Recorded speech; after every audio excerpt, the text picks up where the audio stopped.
Добро вечер. Работни групи кои што ќе работат на спроведување на реформската агенда во делот на правосудството, енергетиката и здравството, договорија премиерот Мицкоски и лидерот на СДСМ Филипче на првата тет-а-тет средба која што траеше околу час и половина. Според Филипче, работните тела треба да почнат да работат што поскоро и порача дека сите политички партии се поканети да се вклучат во нив. Од владата соопштија дека македонските државни интереси треба да бидат појдовната точка во разговорите за секое прашање. А Мицкоски побарал од Филипче да се потруди да биде конструктивен фактор во определбата за промени, реформи и напредок. За сега е неизвестно дали ќе има нова средба и дали оваа тет-а-тет средба ќе биде вовед за можна лидерска средба во поширок формат.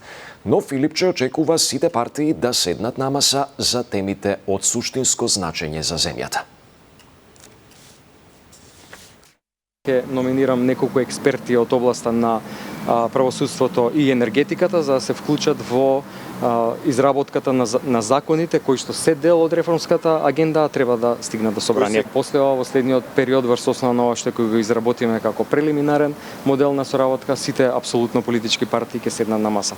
Ова едноставно е за доброто на државата. Ние немаме ниту доволен човечки капацитет, секоја една политичка партија, како и да гледате изолирано. Младите гледаме се повеќе заминуваат од земјата, мораме да пуштиме порака на обединување за доброто на држава. Премиерот Мицкоски во одговор на пратеничко прашање на денешната собраниска седница го обвини председателот на Левица Димитар Апасиев за незаконско купување деловен простор за партијата во центарот на Скопје, по цена 3 пати пониска од реалната. Главната тема беше начинот на кој што се води истрагата за трагедијата во Кочани. Ти, обвинителе, нема да го чепкаш Владко Стојковски, овој директоров нашот ВМРО што е, а ја за возврат ќе ти го продолжам мандатов. Не гледате ли ви елемент на нудење или давање некаква корист, со која ја попречувате правдата ин флагранти? Купила деловен имот од 409 метри квадратни на Адвокатската улица зад седиштето на зградата на компанијата Ајден, верували или не? Верували или не? За цена од 295.000 евра со ДДВ или просечно квадратот на овој објект во центарот на Скопје е 721 евро согласно овој договор. За какво кривично дело ова е, професоре? Сега ќе кажам зошто е кривично дело тоа такво. Извршителот Андреа Бунески. Тој е заеднички извршител и за едниот објект и за другиот објект. Имајќи предвид, господине Апасиев, дека за Соравија не успеа бизнисот очигледно,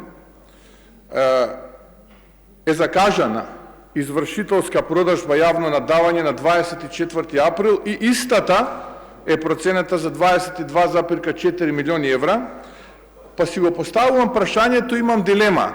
Дали како што го купивте овој деловен објект овдека, пошто нели вие сте неподмитливите, а гледаме колку сте били неподмитливи.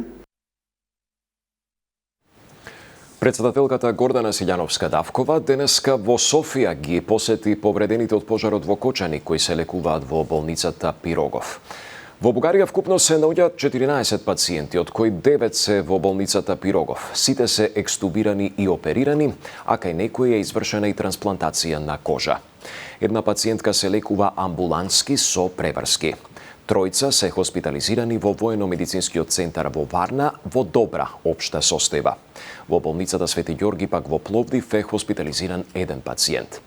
Силјановска денеска јутре престојува во работна посета на Бугарија, каде што ќе учествува на состанокот на шефови на држави и влади на КАБА процесот Балкан 3 во Софија.